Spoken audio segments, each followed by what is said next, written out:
스코틀랜드 목사요 신약학을 전공한 신학자인 윌리엄 버클레이는 하나님은 우리가 한평생을 살면서 무엇을 성취하였는가, 어떻게 성공하였는가 라고 하는 것을 놓고 판단하기보다는 우리가 평소에 어떤 꿈을 가지고 세상을 살았는가 라고 하는 것으로 평가할 것이다 라고 했습니다. 예수를 믿는 여러분들의 소원, 여러분들의 희망, 여러분들이 추구하는 방향은 무엇입니까? 그것이 바로 여러분들의 신앙이라고 할 수 있습니다. 아니, 더 나아가 여러분들이 복을 받은 사람인지 아닌지를 점검하고 검증할 수 있는 기준이 될 수도 있습니다. 오늘 저는 의에 줄이고 목마른 자는 복이 있다, 의에 줄이고 목마른 자는 복이 있다 라고 하는 제목으로 함께 은혜를 나누고자 합니다. 어느 정도로 줄이고 목말라야 복이 있는 것인가? 오늘 본문에 줄이다라고 하는 말의 헬라어 의미는 일반적인 배고픔을 의미하는 것이 아니고, 동일하게 이 단어가 사용된 성경 구절을 보면 마태복음 4장 2절인데 예수님께서 40일 동안 반납 금식하시고 줄이신지라 그랬습니다. 줄이고 또 줄이고 줄이고 또 줄여서 죽을 만큼 배고픈 상태, 그 상태가 바로 본문에서 표현하고 있는 줄이다 라고 하는 단어의 의미입니다. 목마름도 마찬가지인데 요한복음 19장 28절에서 이 동일한 단어가 사용될 때에 언제 사용됐냐면 예수께서 십자가에서 못 박히셔서 물과 피를 다 쏟으시고 극도로 죽을 만큼 갈증을 느끼시면서 내가 목마르다, 사역을 다하여 마지막 한 방울 물을 찾는 예수님의 그 목마름, 바로 거기에 사용된 동일한 단어를 쓰고 있습니다. 극한의 배고픔, 극한의 목마름, 이것을 느끼는 자는 복이 있다, 이렇게 성경은 말씀하고 있다는 것입니다. 어디에 대해서요? 의에 대해서 이처럼 줄이고 목마른 자가 복이 있다, 이렇게 말씀하셨습니다. 왜 예수님이 그렇게 말씀하셨을까요? 당시 이스라엘 백성들, 당시 유대인들은 정말 배고팠습니다. 왜냐하면 그 당시 정치적인 상황을 보면 로마가 이스라엘을 지배하고 있었습니다. 높은 세금, 그리고 불의한 폭정에 의해서 그들은 괴롭힘을 당했습니다. 그들을 다스리던 직접적인 통치자가 누구입니까? 헤롯입니다.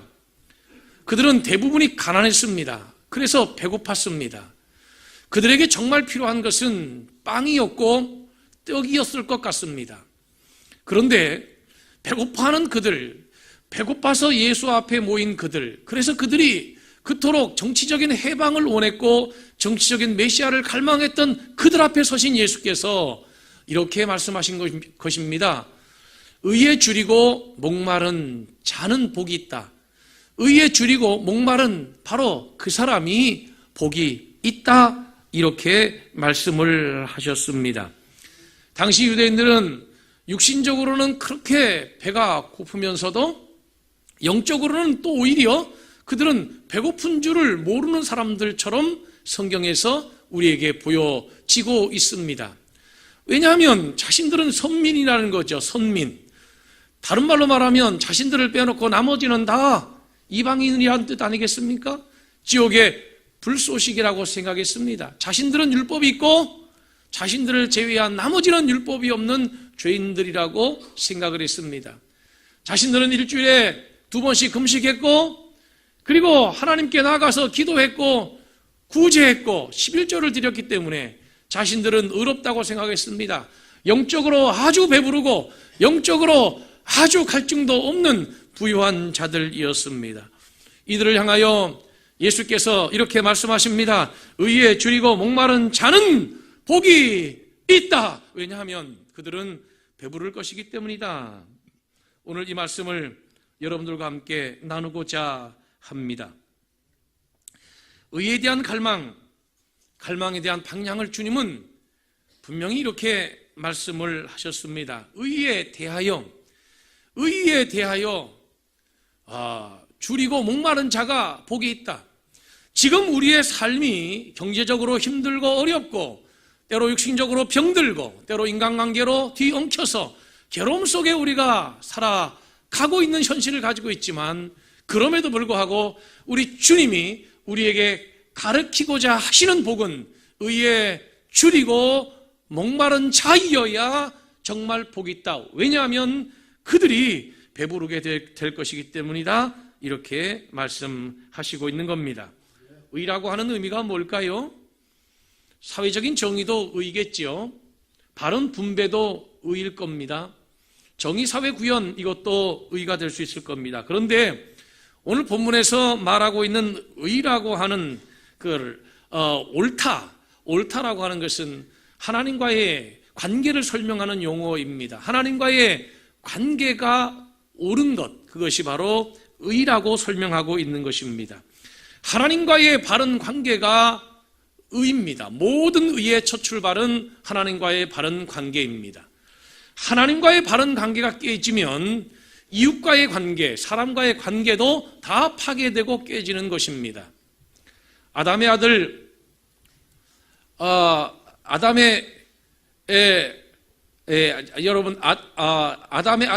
가인과 아벨이 있지요. 그런데 가인과 아벨이 제사를 하나님께 드리는 것을 보면 그 제사에 있어서 가인에게는 문제가 있었습니다. 그런데 그 가인이 자신이 하나님께 드린 그 예배, 자신이 하나님께 드린 그 제사가 받아들여지지 않는 모습을 설명하고 바로 그 다음에 모습은 자기 동생을 때려서 죽이는 장면입니다. 하나님과의 관계가 깨지면 결국 사람과의 관계도 깨지는 것이거든요. 하나님과의 관계가 사라진 사람에게는 오직 인간관계밖에는 남지 않습니다. 그래서 교회 속에서도 우리가 왜 시험 드느냐? 하나님과의 관계가 사라지니까 사람밖에 안 보이거든요. 그래서 교회 안에서도 관계성 속에서 시험 들고 낙심하는 일들이 종종 일어나게 되는 것입니다. 사랑하는 성도 여러분, 오늘 저와 여러분들이 무엇보다도 하나님과의 관계에 대해서 목말라하고 배고파하는 저와 여러분들이 되시기를 주님의 이름으로 축원합니다. 오늘 본문은 인간적인 모든 필요에도 불구하고 영적인 충족을 먼저 채울 것을 요구하고 있습니다. 하나님께서는 우리 인간의 필요가 채워질 때에 우리에게 행복감을 느끼고 우리가 행복해진다고 하는 사실을 주님도 잘 알고 계십니다. 그럼에도 불구하고 당시 배고픈 유대인들을 향해서 예수님에게 몰려든 군중들을 향해서 분명하게 이렇게 말씀하신 것입니다. 의에 줄이고 목마른 자가 되어야 한다. 그래야 너희들은 충족된 삶을 살아갈 수가 있다. 이렇게 말씀하셨다는 겁니다. 어거스틴의 고백을 저는 떠올립니다. 하나님의 품을 찾기 전까지는 인간에게는 참 평안이 없다. 여러분, 인간에게는 하나님으로 채워야 하는 부분이 있는데 그 하나님으로 채워야 하는 부분은 하나님이 채우셔야지 다른 것으로는 대체할 수가 없다라고 하는 것입니다. 우리가 누리는 복이 소유에 있는 것이 아니라 존재에 있는 것인데 우리는 환경의 조건을 소유에서 찾지 않습니까? 또는 환경에서 우리의 복의 조건을 찾습니다. 그런데 따지고 보면 다 영적인 문제부터 해결해야 현상적인 문제가 해결이 되는 것입니다. 사랑하는 자여, 내 영혼이 잘된 같이 범사에 잘되고 강건하게 되기를 내가 간구하노라. 할렐루야. 영혼이 잘 돼야, 영혼이 바르게 돼야, 그래야 다른 것들도 다 잘되게 되어 있는 것입니다. 복이라고 하는 개념이 소유에 있지 않고 존재에 있다라고 하는 말씀이 좀 어렵게 들릴 수는 있겠습니다만은 우리가 어떤 사람이 되느냐에 따라서 행복한 삶이 결정되는 것이지 내가 무엇을 가지느냐에 따라서 행복한 삶이 결정되지가 않는 것입니다. 전도서 5장에 보면 은을 사랑하는 자는 은으로 만족하지 못하고 풍요를 사랑하는 자는 소득으로 만족하지 아니하나니 이것도 헛되도다 그랬습니다. 솔로몬의 허사가가 있습니다. 전도서 1장 2절에 보면 전도자가 이르되 헛되고 헛되며 헛되고 헛되니 모든 것이 헛되도다 그랬습니다. 성경에도 그런 예가 나옵니다. 사마리아 수가성 여인을 주님이 우물가에서 만납니다. 수가성 우물가에서 만나요. 예수님께서 물을 달라고 하시니 그 여인이 물을 떠서 줍니다. 그 물을 받아 들고 예수께서 이렇게 말씀하십니다. 아, 여인아, 내 남편이 5이나 있구나. 그런데 지금 있는 남편도 너의 남편이 아니구나. 사마리아 여인, 이 수가성 여인은요, 자기 인생을 무엇으로 채우려고 노력을 했냐면 남편을 자꾸 바꿔보는 겁니다. 계속 남편을 바꾸는 거예요. 남편을 바꾸는 과정을 통해서 자신이 소원했던, 자신이 갈망했던 욕구와 만족을 채우려고 노력을 했던 것이에요. 자꾸 이성의 대상을 바꾸는 것입니다. 이미 남편이 5이 있었는데 지금 남편도 제 남편이 아니에요. 자꾸 바꾸는 거예요. 그러나 그 여인의 갈망은 다 채워지지 않았습니다. 성경에 삭개오라고 하는 사람이 나옵니다. 삭개오는 유대인인데 로마의 세금 총법자가 되었습니다. 그래서 세리장이 된 겁니다. 세금을 걷어들이는 이 총법자 중에 대표자가 된 겁니다. 여러분, 이 삭개오는 자신의 동족도 다 배신했습니다. 뭐 때문에요? 돈 때문에요. 자기의 이웃들도 다 배신했습니다. 뭐 때문에요? 돈 때문에요. 심지어 유대교라고 하는 자신의 종교까지도 전부 다 버렸습니다. 그리고 자신의 모든 것을 무엇과 바꿨냐면 돈으로 바꿨습니다. 그러나 그 삭개오가 그렇게 종교까지도 버리면서 돈을 추구했지만은 만족함이 없었습니다. 그래서 그가 올라간 곳이 돌감람나무 위를 올라가게 되었던 것입니다. 성경에 비유이긴 합니다만은 탕자의 이야기가 나옵니다. 사실은 성경에 탕자라고 하는 용어는 나오지 않지요. 둘째 아들이라고 나오지요. 아버지의 둘째 아들이 아버지에게 요구합니다. 아버지, 나에게 돌아올 분깃을 주세요. 그래서 줬습니다. 그것을 가지고 최대한 아버지에게서 멀리 떠나갔습니다. 허랑방탕했습니다. 아버지 품을 떠난 많이 가진 아들은 결국 그 결과가 허랑방탕으로 나타날 수밖에 없어요. 다 소비하고 허비했습니다. 그리고 돼지가 먹는 주엄 열매를 먹는 거지 신세가 되었습니다. 아버지 품을 떠난 이 탕자의 이야기를 보세요. 여러분, 아버지의 구속이 싫어서 아버지 품을 떠난다고 해서 자기 인생의 만족이 이루어졌던 것이 아니지 않습니까? 그래서 그가 마지막으로 결정한 것은 차라리 내 아버지 품으로 다시 돌아가자. 내 아버지 품으로 돌아가서 아버지의 종으로 사는 것이 차라리 아버지 품을 떠나서 허랑방탕하며 사는 것보다 낫겠다.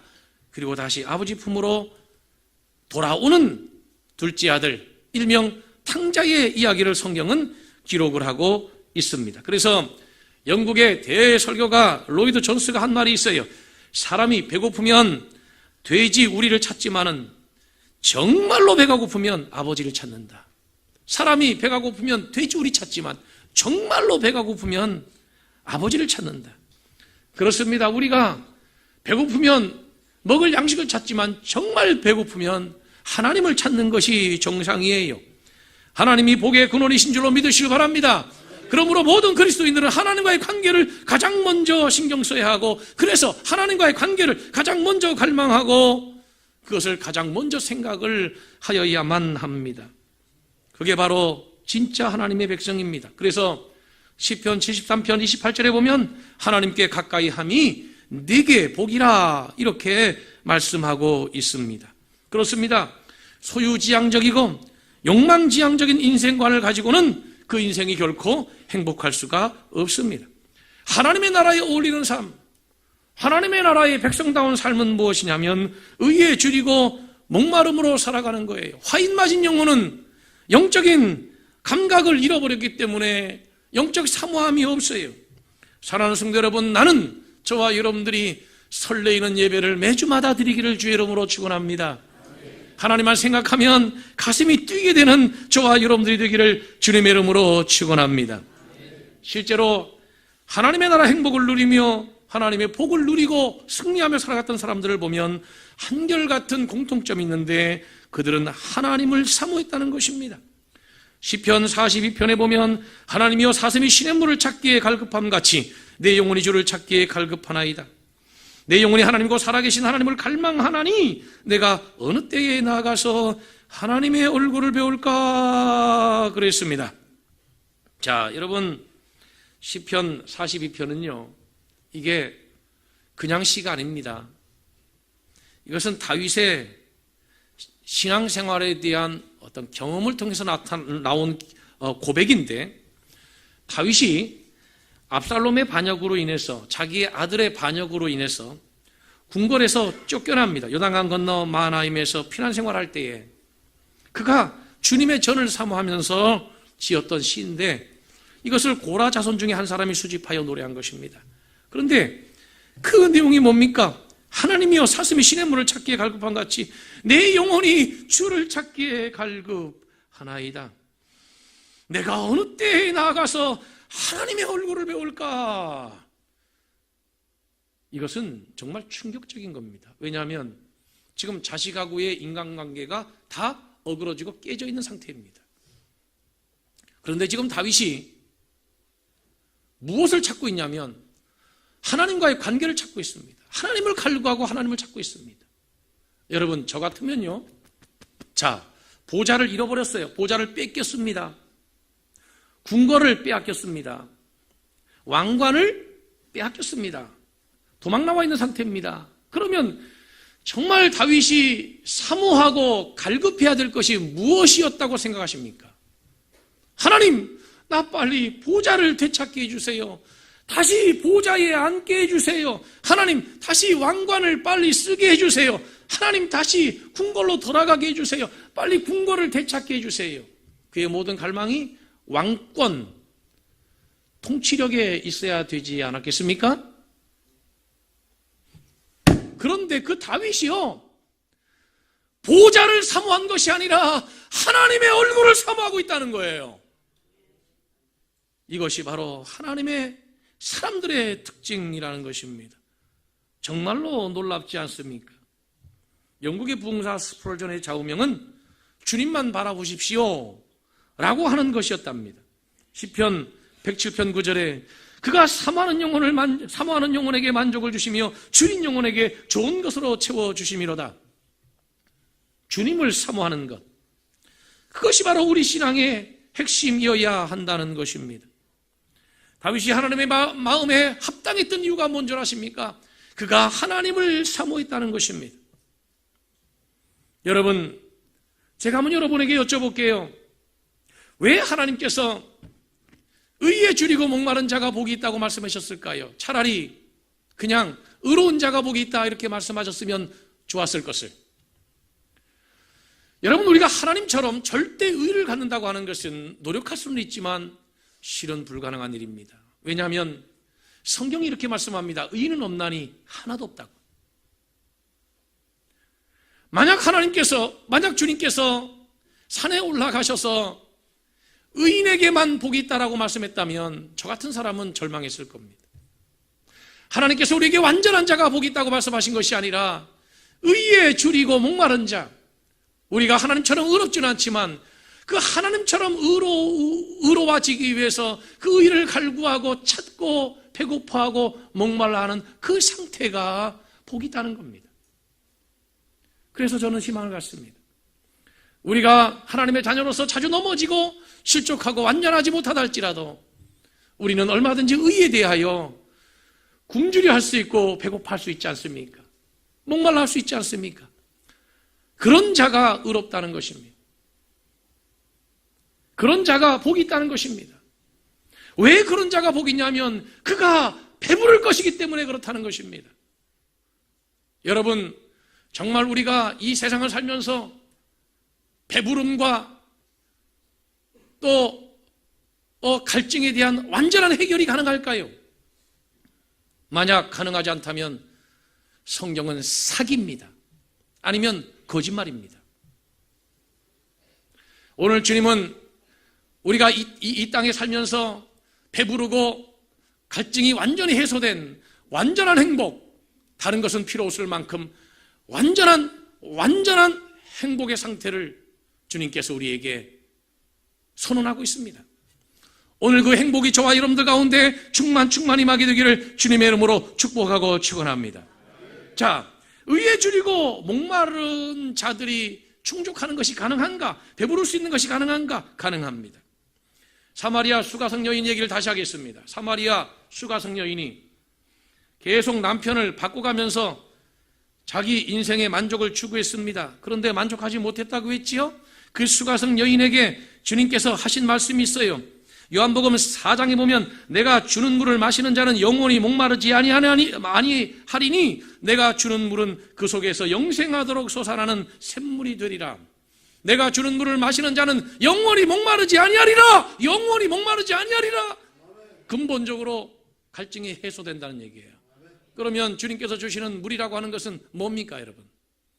예수님 자신입니다. 생수 대신 예수님 자신. 예수 외에 다른 것으로는 아무리 우리가 갈증을 채우려고 해도 명예도, 지식도, 권세도, 영향력도 결코 우리를 만족시키지 못할 것이라는 거예요.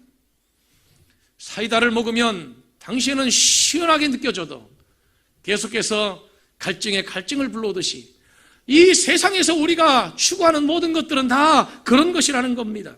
오직 예수만이 우리의 근원적인 갈증을 해결할 수 있다는 것입니다. 삭개오가 자기 종족까지도 팔아먹으면서 돈이라고 하는 가치와 바꿨다고 했지요. 그런데 그 삭개오가 예수 만났습니다. 돌감람나무 위에 올라가서 지나가시는 예수 만났습니다. 그래서 삭개오가 정말 만족한 인생이 됐습니까? 만족한 인생이 됐습니다. 보세요. 주여, 내가 내 재산의 절반을 가난한 자들에게 나누어 주겠사오며 내가 누구에게 토색한 일이 있거들랑 4배나 갚아주겠나이다. 여러분, 그 돈 어떻게 모은 건 줄 아십니까? 민족과 종교까지 배신하면서 벌은 돈입니다. 그런데 삭개오는 더 이상 그 돈에 대해서 매이지 않았습니다. 묶이지 않았습니다. 예수 만나고 예수로 만족하게 되었습니다. 할렐루야. 사도 바울 보세요. 그러나 무엇이든지 내게 유익하던 것은 내가 그리스도를 위하여 다 해로 여길 뿐더러 또한 모든 것을 해로 여기면 내 주 그리스도 예수를 아는 지식이 가장 고상하기 때문이라. 내가 그를 위하여 모든 것을 잃어버리고 배설물로 여김은 그리스도를 얻고 그 안에서 발견되려 함이니 그랬습니다. 또 빌립보서 3장 13절에 형제들아, 나는 아직 잡은 줄로 여기지 아니하고 오직 한 일, 즉 뒤에 있는 것은 잊어버리고 앞에 있는 것을 잡으려고 은혜 받은 앞에 있는 것을 잡으려고 쫓아가노라 그랬습니다. 진젠도르프 백작이요, 모라비안 교파를 창시한 분인데 이분이 원래 신분이 백작입니다. 이분이 갑자기 어느 날 사회적인 자기 지위와 조건을 다 내팽개치고 복음을 위해서 맨발로 뛰쳐나가세요. 전도를 하고 영혼들을 붙들고 씨름합니다. 그때 사람들이 그 백작에게 묻습니다. 당신은 무엇 때문에 그 많은 것들을 다 버리고 복음을 외치면서 떠돌아다니는 것입니까? 라고 했더니 그때 그의 대답이 뭐냐면 내 안에 그리스도에 대한 목마름이 있기 때문입니다. 내 안에 그리스도에 대한 목마름이 있기 때문입니다. 이러보건대 저를 한번 보세요. 예수 한 분이면 충분하지 못한 사람은 절대 성직자가 될 수가 없습니다. 그렇지요? 아니에요? 그래서 저는 항상 그렇습니다. 저는 목사다 그럽니다. 성직자라고 말 못합니다. 나는 아직도요, 먹고 싶은 게 그렇게 많아요. 예? 가보고 싶은 것도 그렇게 많고. 근데 진짜 여러분 성직자가 누가 성직자라고 생각하십니까? 예수 한 분만이면 충분해야만 그가 진짜 성직자 아니겠습니까? 진짜 그리스도인이 누굽니까? 예수 한 분이면 충분한 사람들, 바로 그들이 그리스도인이어야 하지 않습니까? 그럼 뭐가 문제가 있어요? 여러분, 한국의 목회자들 문제 많지요? 근데 예수 한 분만으로 충분한 사람이 목사라면 한국교회가 뭐가 문제가 있을 게 있습니까? 목회자들이 뭐가 문제가 생길 게 있겠어요? 예수 한 분이면 충분한 사람들이 교인들이라면, 아니 교회가 왜 문제가 있습니까? 무슨 문제가 있겠습니까? 진짜 한국교회 골칫덩어리는 뭐냐면 예수 한 분으로는 안 된다고 하는 교회들, 예수 한 분만 가지고는 살 수 없다라고 하는 목회자들, 예수 한 분만 가지고는 도대체 우리는 신앙생활 할 수 없다라고 하는 그런 교인들 때문에 한국교회가 골치 아픈 거예요. 아니에요? 왜요? 아멘 아니면 아닌 거예요? 맞아요, 안 맞아요? 맞잖아요. 예수 한 분만이면. 그리고 그 예수가 가르치고 있는 바, 서로 나누면서 살아가라, 분배, 나누면서 살아가라. 지금 우리 한국교회 교인들은 생산에 대해서만 기도 제목이 있고 분배에 대한 기도 제목은 없잖아요. 그렇죠? 하나님 좀 더 벌게 해주세요. 좀 더 모으게 해주세요. 좀 더 넓은 데로 가게 해주세요. 좀 더 전부 다 달라고 하는 것만 있지. 하나님, 나에게 더 나눌 것은 없습니까? 내가 좀 더 나눠줄 것은 없습니까? 내가 좀 더 분배를 위해서 노력해야 될 부분은 없습니까? 라고 하나님께 기도하고 고민하는 교인들이 없잖아요. 하나님의 나라와 의를 위해서 먼저 구할 때 하나님께서 우리에게 다른 모든 것들도 충족시켜 주시는데 그게 없잖아요. 하나님의 나라는 먹고 마시는 것이 아니에요, 여러분. 하나님의 나라는 예수 한 분만으로 만족하는 나라예요. 할렐루야. 거기에서 진짜 신앙이 나오는 거예요. 그러므로 정말로 가장 강력한 공동체는 어떤 공동체냐면 하나님의 나라와 의에 대해서 목마름 있는 공동체예요. 의에 대해서 목마름 있는 공동체가 가장 강력한 공동체입니다. 누가 가장 강력한 영성이 있는 사람이냐? 의에 대해서 목마름 있는 사람이에요. 그런 사람들이 전도하는 것이고요. 그런 사람들이 기도하는 것이고요. 그런 사람들이 하나님을 섬기는 것이에요. 할렐루야. 다 잃어버려도 예수의 가치는 잃어버리면 안 되는 것이에요. 내가 어젯밤에 제가 뭐 했겠어요, 여러분? 1번 설교 준비했다. 2번 베트남전 축구 봤다.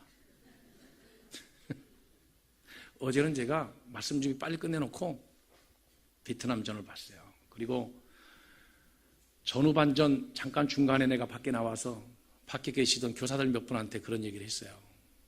여러분, 자녀들 교회 똑바로 보내세요. 여러분들 자녀들 교회 제대로 보내세요. 왜냐? 여러분, 저도 자식을 낳아서 키워봤습니다마는 자녀를 낳아서 키워보면 우리 부모들이 제일 신경을 많이 쓰는 게 뭐냐면 학군, 좋은 학원, 그리고 아이들 가르치기 좋은 환경에서 아이들을 가르치는 거, 그거 제일 많이 신경 쓰는데 문제는 신앙에 대한 가치를 점점점 작게 생각한다는 거죠. 그래서 학원 빠지면 난리가 나지만 교회 빠지면 그 다음 주에 또 가면 되니까. 그래요. 근데 그렇게 신앙생활 등한시하게 만들어 놓으면 그 아이들이 언제 문제가 생기느냐? 사춘기를 못 넘어간다는 겁니다. 사춘기를. 어떤 부모들은 또 한술 더 떠가지고요. 자녀들이 말 안 들으면 무기가 뭐냐면 너 교회 나가지 마. 무기가 애들 교회 나가지 말라는 거예요. 그래서 이 아이들이 신앙생활 등한시하고 신앙의 가치를 가볍게 생각하고 사춘기를 맞이하게 되면 어떤 현상이 나타나느냐. 여러분, 제가 다음 학기에도 대학원에서 이 교육심리학을 가르치는데요. 과목이 교육심리학이에요. 그런데 심리학적으로 볼 때에 사춘기를 이해하는 열쇠, 키가 있어요. 핵심이. 사춘기의 아이들이 왜 그렇게 행동을 하냐면 사춘기의 모든 아이들은 기본적으로 어른에게서 벗어나고자 하는 게 사춘기예요. 그러니까 사춘기를 맞이한 자녀들은 자기 자신들이 어른이라고 생각을 해요. 그래서 어른들이 하는 것을 다 할 수 있고 어른들이 하는 것을 다 이해한다고 생각합니다.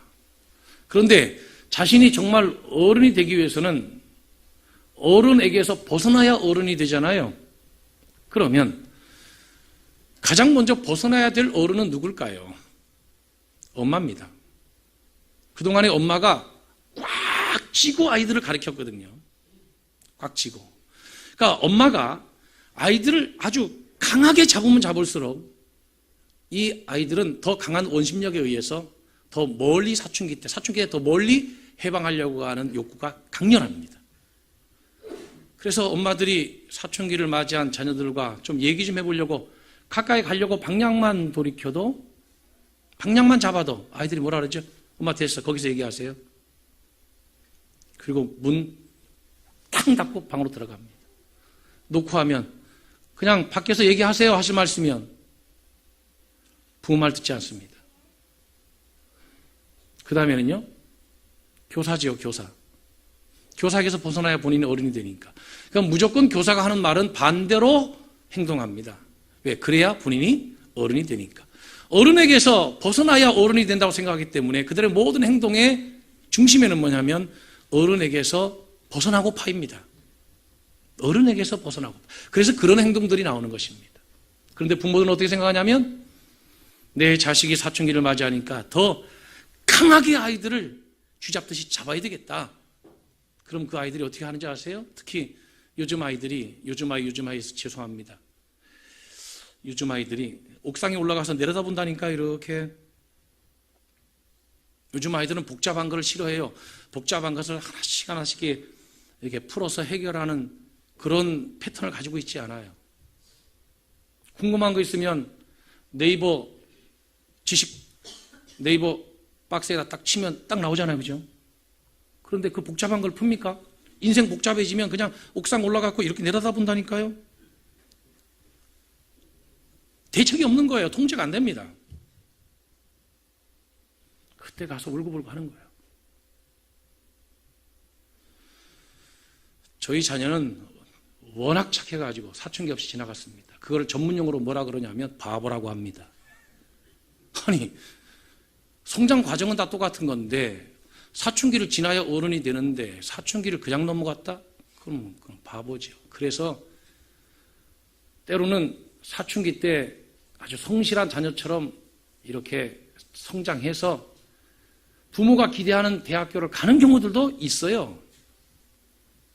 그러나 그 애들이 대학교 가면 그때 완전히 아이들이 망가집니다.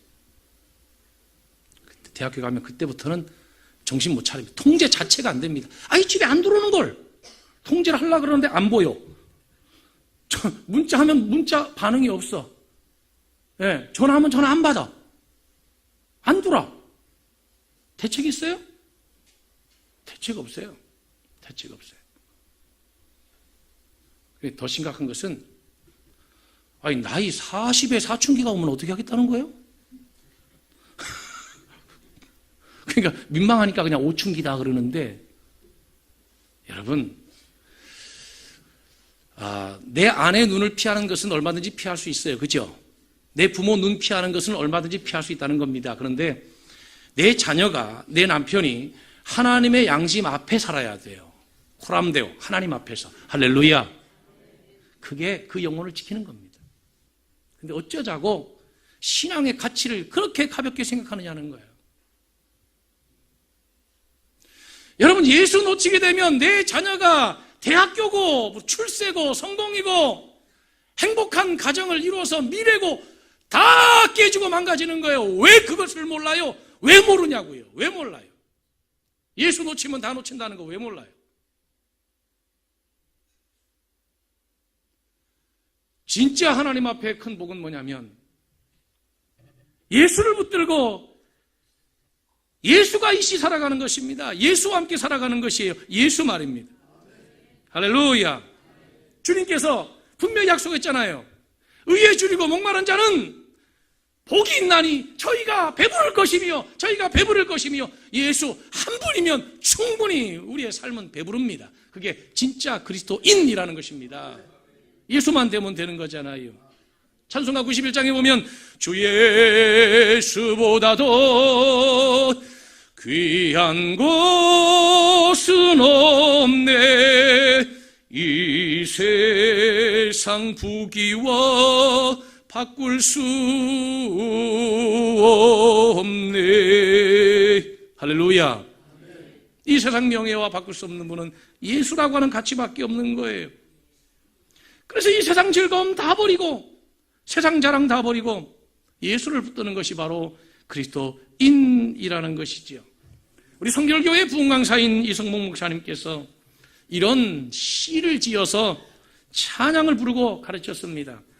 아침에는 예수로 눈을 뜨게 하시고 저녁에는 예수로 잠을 자게 하시네. 물을 떠난 고기가 혹시 산다 하여도 예수 떠난 심령은 사는 법이 없어요. 예수 한 분으로 만족하는 것, 그것이 바로 그리스도인인데, 솔직히 우리가 너무 예수 믿는 게 복잡해졌잖아요. 예수 놓치고 예수 잃어버리니까 보이는 게 많지요? 뭐가 보여요? 인간관계밖에 안 보이잖아요. 우리가 교회 다니면서 예수를 봐야 하는데 예수 놓치니까 교회 다니면서 뭐가 보입니까? 인간관계밖에 안 보이잖아요. 하나님과의 관계 때문에 웃고 하나님의 관계 때문에 울고 다니는 교인들이 아니라 교인들과의 관계가 좋으면 희죽희죽 웃고 다니고 조금 그게 어려우면 인상을 쓰고 지옥의 제일 밑바닥에 간 영혼들처럼 하고 돌아다녀요. 그게 여러분 진짜 신앙이라는 거죠. 진짜 신앙 아니잖아요. 그것이 바로 오늘 본문에서 우리에게 가르쳐주고 있는 천국 복음, 하나님의 나라 복음입니다. 여러분, 아무리 세상 사람들이 교회의 사회와 교회의 정의와 별의별 얘기 다 해도 그 모든 가치가 소용없다고 하는 얘기가 아니라 예수라고 하는 가치로부터 그런 모든 가치들이 시작이 돼야지, 예수 가치 잃어버리면 사실은 의미가 없는 것이잖아요. 할렐루야. 진짜 신앙이 뭡니까 여러분? 예수 한 분만으로 만족하는 신앙이잖아요. 예수 한 분만으로 만족하는 신앙, 그게 진짜 신앙이잖아요. 그 신앙을 회복할 수 있는 저와 여러분들이 되기를 주의 이름으로 축원합니다. 기도하겠습니다.